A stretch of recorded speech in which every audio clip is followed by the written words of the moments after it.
Hi all. Business റെഗുലേഷനിലെ 7th ചാപ്റ്ററാണ് നമ്മൾ ഈ ഒരു വീഡിയോയിൽ ഡിസ്കസ് ചെയ്യുന്നത്. Legality of object and consideration. അപ്പോൾ നമ്മൾ essential elements of valid contract ആണ് കഴിഞ്ഞ ക്ലാസ്സുകളിലൊക്കെ നോക്കിക്കൊണ്ടിരുന്നത്. അപ്പോൾ അടുത്ത essential element of A contract എന്ന് പറയുന്നതാണ് ലീഗാലിറ്റി, അല്ലെങ്കിൽ the object of the contract must be legal and the consideration must be legal. ഈ രണ്ട് ടെർമിനോളജീസാണ് ഈ ഒരു ചാപ്റ്ററിൽ കൊടുത്തിട്ടുള്ളത്. ഓക്കെ,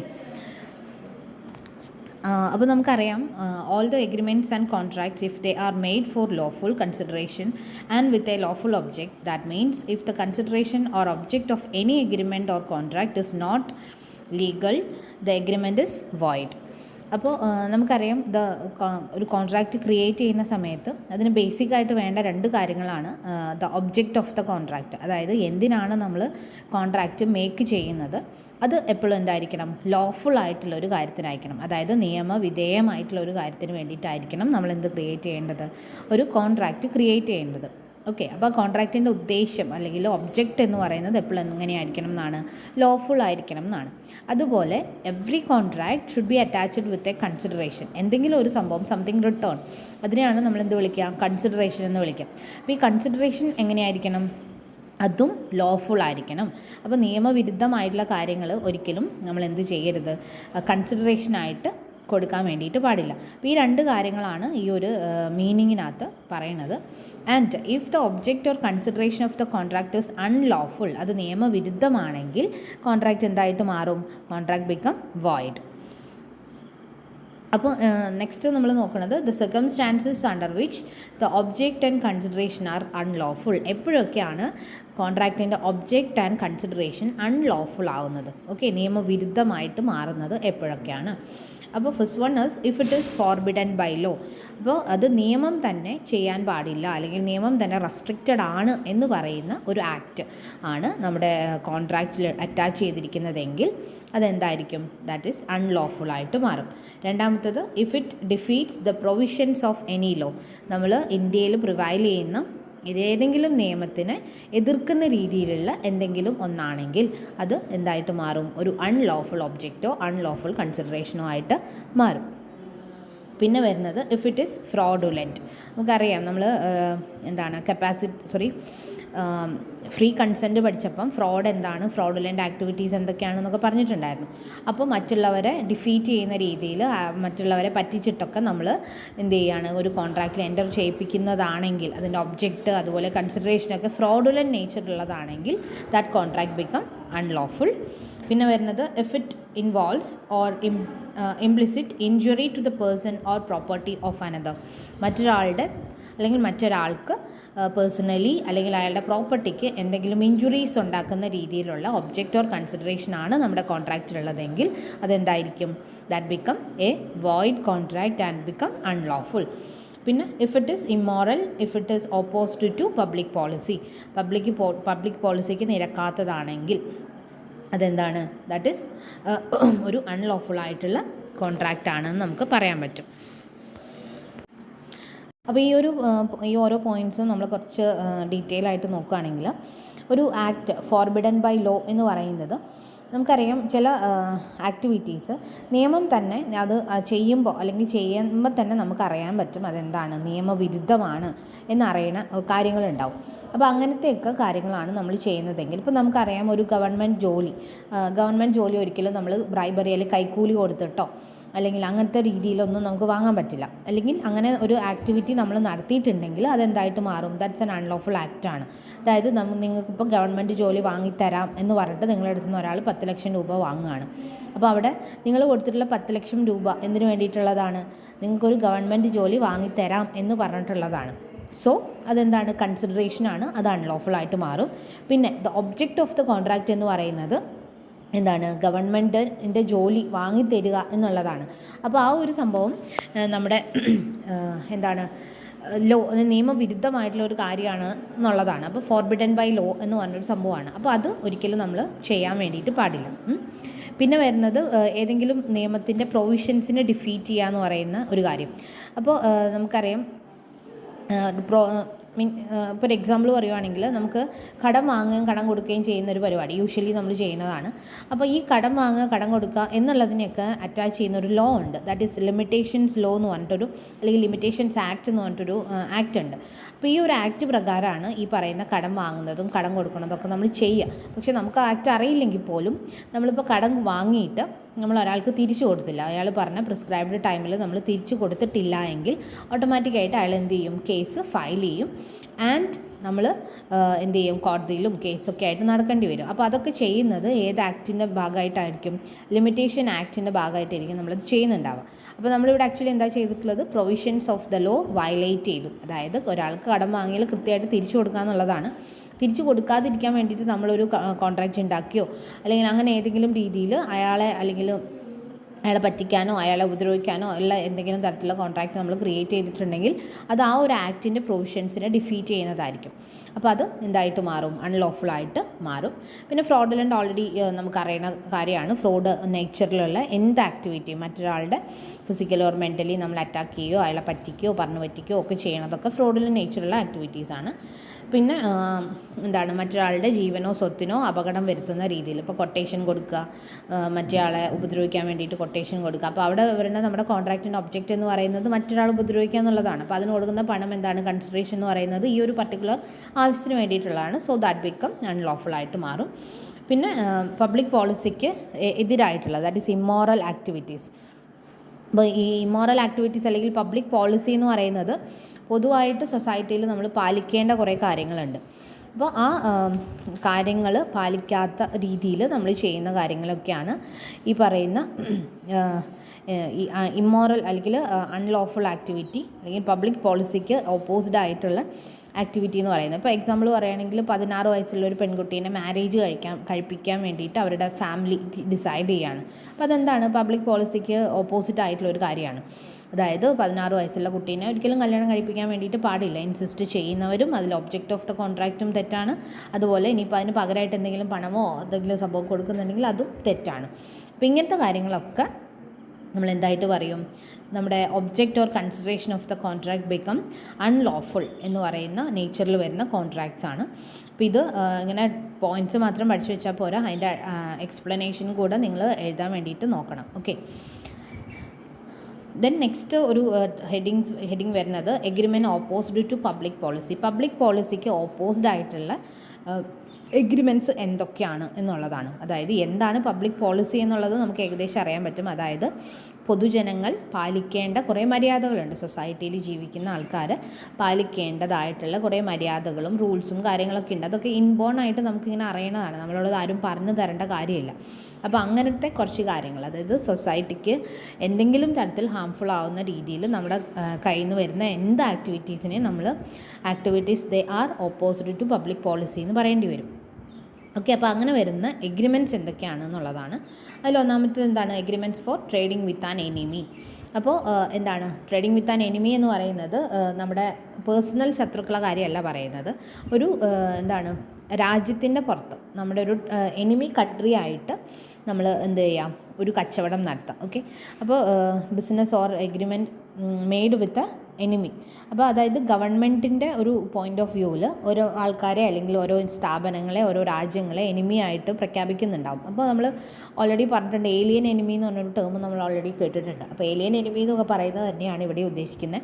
അതായത് മറ്റൊരു രാജ്യവുമായിട്ട് നമ്മളൊരു വാർ പീരീഡ് ആണെങ്കിൽ അവരുമായിട്ട് നമ്മൾ യാതൊരു തരത്തിലുള്ള കോൺട്രാക്ട്സുകളോ എഗ്രിമെൻറ്റ്സുകളോ മേക്ക് ചെയ്യാൻ വേണ്ടിയിട്ട് പാടില്ല.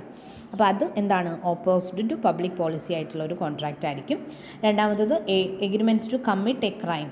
ഒരു കുറ്റകൃത്യം ചെയ്യാൻ വേണ്ടിയിട്ട് നമ്മൾ ഉണ്ടാക്കുന്ന എഗ്രിമെൻറ്റ്സ് എന്താണ്, പബ്ലിക് പോളിസിക്ക് ഓപ്പോസിറ്റാണ്. ഇപ്പോൾ ഒരാളെ ഉപദ്രവിക്കാനോ കൊല്ലാനോ അങ്ങനെയൊക്കെ ചെയ്യാൻ വേണ്ടിയിട്ട് നമ്മൾ ഉണ്ടാക്കുന്ന എഗ്രിമെൻറ്റ്സ്, അതിപ്പോൾ കൊട്ടേഷൻ ടീമാണെങ്കിലും അല്ലാത്ത ഏതെങ്കിലും ആൾക്കാരുമായിട്ട് നമ്മൾ ഒരു എഗ്രിമെൻ്റ് ഉണ്ടാക്കാം മറ്റൊരാളെ ഒരു ക്രൈം നടത്താൻ വേണ്ടിയിട്ട്. അതിപ്പോൾ കൊല്ലാനോ കൈയും കാലും തല്ലിയൊടിക്കാനോ മാത്രമല്ല, മോഷ്ടിക്കാനും അങ്ങനെ എന്ത് കാര്യത്തിനായിട്ട് ഒരു ക്രൈമാണ് ക്രൈം നേച്ചറിലുള്ള ഒരു ആക്ടിവിറ്റി ചെയ്യാൻ വേണ്ടിയിട്ട് നമ്മൾ ഒരാൾക്ക് എഗ്രിമെൻ്റ് ഉണ്ടാക്കുന്ന ഒരാളായിട്ട് എഗ്രിമെൻ്റ് ഉണ്ടാക്കുന്നത് എന്താണ്, പബ്ലിക് പോളിസിക്ക് ഓപ്പോസിറ്റ് ആയിട്ടുള്ളൊരു എഗ്രിമെൻ്റ് ആണ്. ഓക്കെ, പിന്നെ വരുന്നത് agreement in defeating with the cause of justice. അപ്പോൾ എന്തെങ്കിലും തരത്തിലുള്ളൊരു നിയമത്തിന് അതിനെ തെറ്റായ രീതിയിലേക്ക് കൊണ്ടുപോകാൻ വേണ്ടിയിട്ട്, അല്ലെങ്കിൽ എന്താണ് ഒരു നിയമം നടപ്പിലാക്കാൻ വേണ്ടിയിട്ട് പറ്റാത്ത രീതിയിൽ നമ്മൾ എന്ത് ചെയ്യുക, ഒരു ആക്ടിവിറ്റി ചെയ്യുക. അപ്പോൾ അതായത് നമുക്കിപ്പം അറിയാം, എന്താണ് തെറ്റായിട്ട് കള്ളസാക്ഷി പറയുക. കോടതിയിൽ നമ്മൾ സാധാരണ ചെയ്യണതാണ്. അതായത് ഒരു കേസിനെ മറികടക്കാൻ വേണ്ടിയിട്ട് കള്ളസാക്ഷി പറയുക, ചെയ്യാത്ത കാര്യം ചെയ്തു പറയുക, കാണാത്ത കാര്യം കണ്ടു പറയുക, അങ്ങനെ ഫോൾസ് സ്റ്റേറ്റ്മെൻറ്റ്സ് കൊടുക്കുക, അതുപോലെ തെറ്റായിട്ടുള്ള എവിഡൻസ് ഉണ്ടാക്കുക.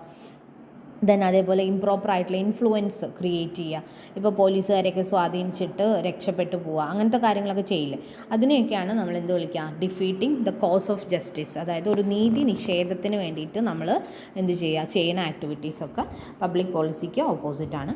പിന്നെ വരുന്നത് എഗ്രിമെൻറ്റ്സ് ഫോർ സ്നിഫ്റ്റിംഗ് ആണ്. ഞാനിവിടെ ടൈപ്പ് ചെയ്ത സ്പെല്ലിങ്ങിന് ഒരു ചെറിയ മിസ്റ്റേക്ക് ഉണ്ട്. അപ്പോൾ STIFLING ആണ്. അതായത് സ്റ്റിഫ്ലിംഗ് ആണ്. സ്റ്റിഫ്ലിംഗ് അല്ലെങ്കിൽ സപ്രസിങ് എന്നാണ് അവിടെ ആ ടേം കേട്ടോ. ഓക്കെ, അപ്പോൾ സ്റ്റിഫ്ലിംഗ് പ്രോസിക്യൂഷൻ എന്നാണ്. അപ്പോൾ സ്റ്റിഫ്ലിംഗ് പ്രോസിക്യൂഷൻ എന്ന് പറയുന്നത് നമുക്കറിയാം, ഒരു ക്രൈം നമ്മൾ ചെയ്തിട്ടുണ്ടെങ്കിൽ ഓഫ് കോഴ്സ് എന്ത് ചെയ്യും, പോലീസ് വരും, ദെൻ നമ്മളെ പ്രോസിക്യൂട്ട് ചെയ്യും, ആൻഡ് അതിനുശേഷം നമ്മൾ പണിഷ്മെൻറ്റ് ചെയ്യും. ഓക്കെ, അപ്പോൾ ഈ പറയുന്ന പ്രോസിക്യൂഷൻ നടപടികൾ, അതായത് വിചാരണ നടന്ന് കഴിഞ്ഞ് നമ്മൾ കുറ്റം ചെയ്തിട്ടുണ്ടോ ഇല്ലയോ എന്നുള്ളത് പ്രൂവ് ചെയ്തിട്ടാണ് നമുക്ക് എന്ത് വരിക, ശിക്ഷ വരിക അല്ലേ. അപ്പോൾ ഈ പറയുന്ന പ്രോസിക്യൂഷന്, അതായത് വിചാരണ നീട്ടി കൊണ്ടുപോവുക. ഓക്കെ, അൺനെസസറി ആയിട്ട് നമ്മളിങ്ങനെ നീട്ടി കുറേ കാലം വിചാരണ കൊണ്ടുപോവുക, അല്ലെങ്കിൽ വിചാരണയിൽ എന്തെങ്കിലുമൊക്കെ മാൽ പ്രാക്ടീസസ് നടത്തുക, പ്രോസിക്യൂഷൻ്റെ മുകളിൽ, അതായത് അങ്ങനെ എന്തെങ്കിലും ചെയ്യുന്നതിനെയാണ് നമ്മൾ എന്ത് വിളിക്കുക, എഗ്രിമെൻറ്റ്സ് ഫോർ സപ്രസിങ് പ്രോസിക്യൂഷൻ എന്ന് വിളിക്കുന്നത്. ഓക്കെ, അടുത്തൊരു എഗ്രിമെൻ്റ് എന്ന് പറയുന്നത് എഗ്രിമെൻറ്റ് ഓഫ് ചേംബർട്ടി ആൻഡ് മെയിൻ്റനൻസ് ആണ്. അപ്പോൾ ഈ ഒരു ടേം കേൾക്കുമ്പോൾ എന്തോ കൺഫ്യൂഷൻ ഉണ്ടാക്കുന്ന ഒരു ടേമാണ്. പക്ഷേ എന്താണ് ചേംബർട്ടി ആൻഡ് മെയിൻ്റനൻസ് എഗ്രിമെൻറ്റ്സ് എന്ന് പറയുന്നത് എന്ന് വെച്ചിട്ടുണ്ടെങ്കിൽ, അതായത് മറ്റൊരാളെ ഫിനാൻഷ്യലി ഓർ മെൻ്റലി ഉപദ്രവിക്കാൻ വേണ്ടിയിട്ട് നമ്മൾ എന്ത് ചെയ്യുക, മറ്റൊരാളുടെ സഹായത്തോട് കൂടിയിട്ട് അയാൾക്കെതിരെ ഒരു ഫോൾസ് കേസ് ഫയൽ ചെയ്യുക. ഓക്കെ, അതായത് ഒരു തെറ്റായ കേസ് കൊടുത്തിട്ട് മറ്റൊരാളെ ഡിഫീറ്റ് ചെയ്യണം എന്നുള്ള ഒറ്റ ഉദ്ദേശത്തോട് കൂടിയിട്ട്, ശരിക്കും അയാൾ അങ്ങനെ ഒരു ക്രൈമോ കാര്യങ്ങളോ ഒന്നും ചെയ്തിട്ടുണ്ടാവില്ല, പക്ഷേ നമ്മൾ എന്ത് ചെയ്യുക, കുറച്ച് കാലം അയാളൊന്ന് എന്താണ് ബുദ്ധിമുട്ടട്ടെ എന്ന് വിചാരിച്ചിട്ട് നമ്മൾ അയാളുടെ മുകളിലൊരു കേസ് ഫയൽ ചെയ്യുന്നതിനെയാണ് നമ്മൾ എന്ത് വിളിക്കുക, എഗ്രിമെൻറ്റ്സ് ഓഫ് ചേംബർട്ടി ആൻഡ് മെയിൻ്റനൻസ് എന്നുള്ള ഒരു ടേമിൽ വരുന്നത്. ഓക്കെ, അപ്പോൾ ഇങ്ങനെ മറ്റൊരാളെ മനഃപൂർവ്വം ഉപദ്രവിക്കാൻ വേണ്ടിയിട്ട് നമ്മൾ കേസ് ഫയൽ ചെയ്തിട്ട് ഉപദ്രവിക്കാൻ വേണ്ടിയിട്ട് ചെയ്യുന്ന ആക്ടിവിറ്റീസൊക്കെയാണ് അതിനകത്ത് വരുന്നത്.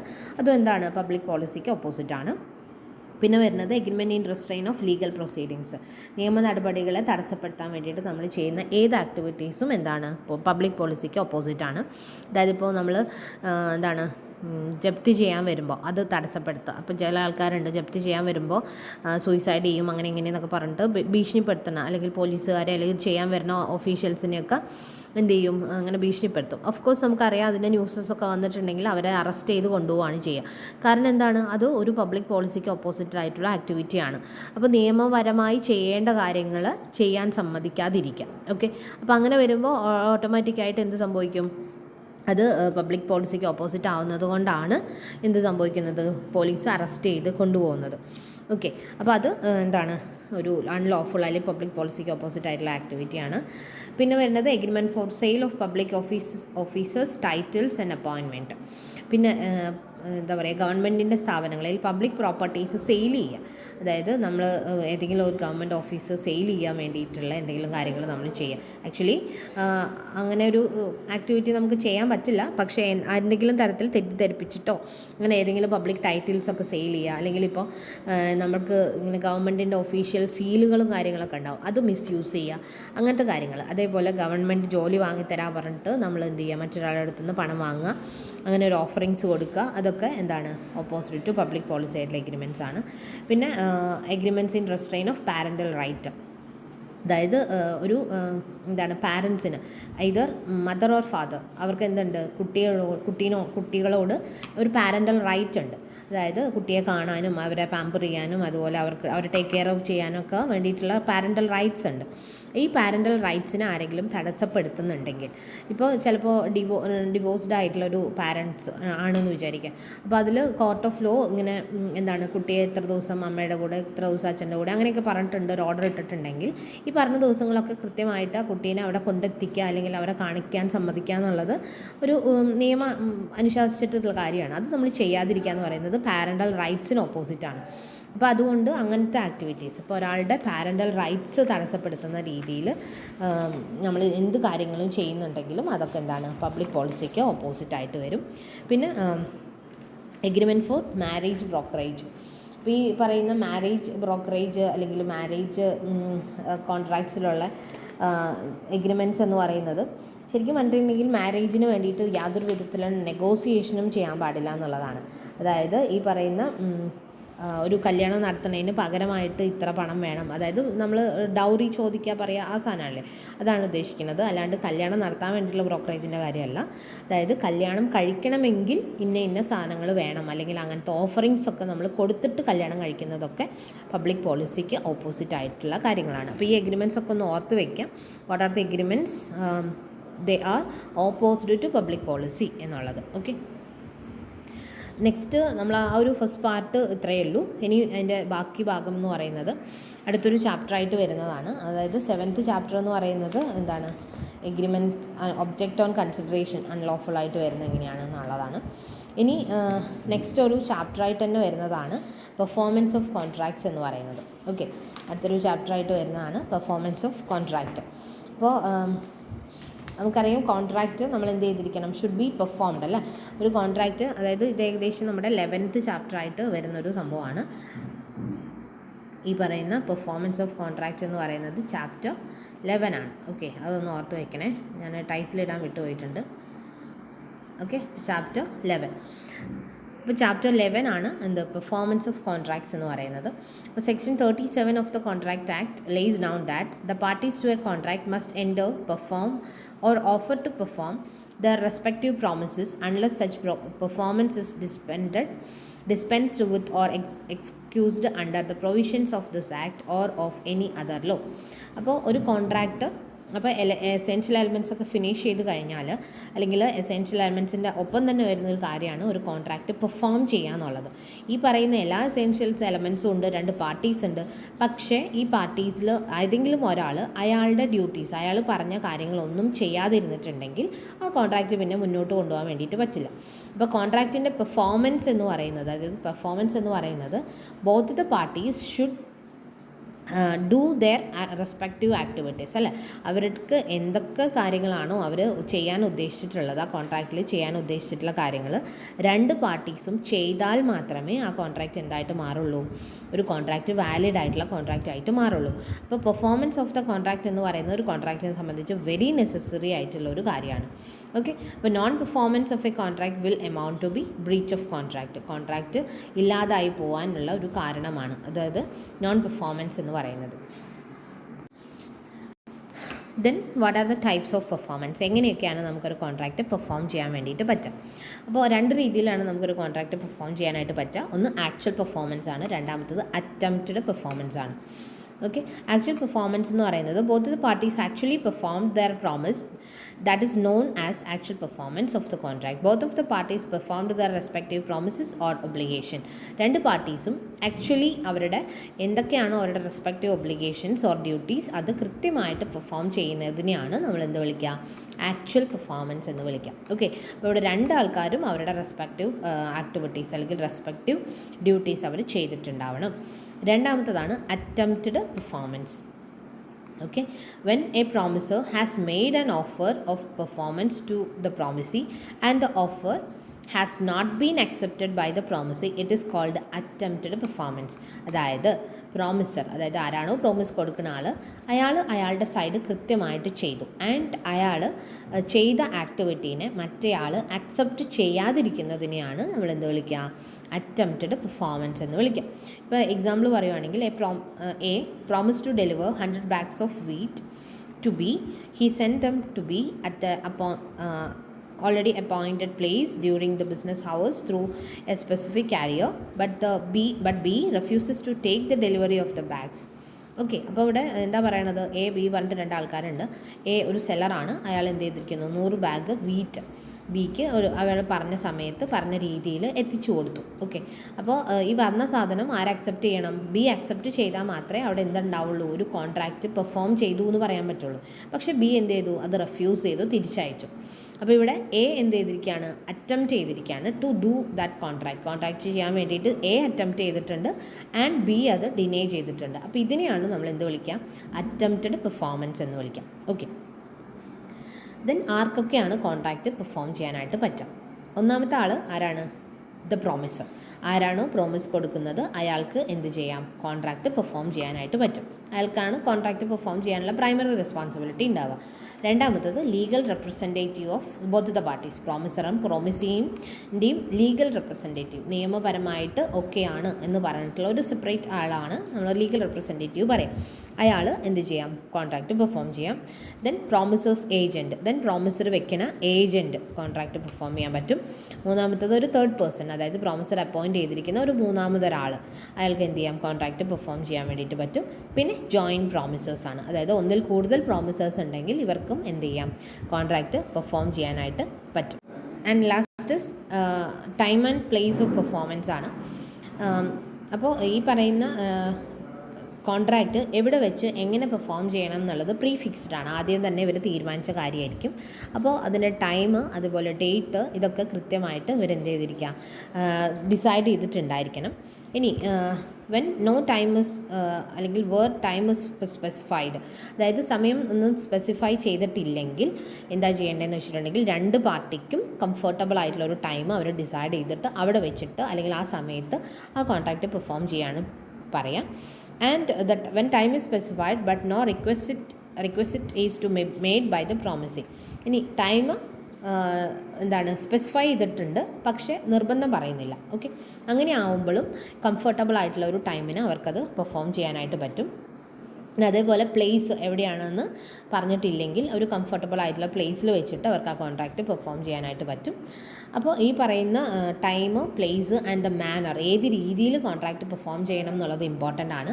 അപ്പോൾ ടൈം മുന്നേ പ്രീഫിക്സ്ഡ് ആണ്, അപ്പോൾ ഇന്ന ദിവസം ഇന്ന സമയത്ത് ഇന്ന രീതിയിൽ എന്നുണ്ട് പറഞ്ഞിട്ടുണ്ടെങ്കിൽ അത് ആ രീതിയിൽ തന്നെ വേണം എന്ത് ചെയ്യാൻ, കോൺട്രാക്റ്റ് പെർഫോം ചെയ്യാൻ വേണ്ടിയിട്ട്.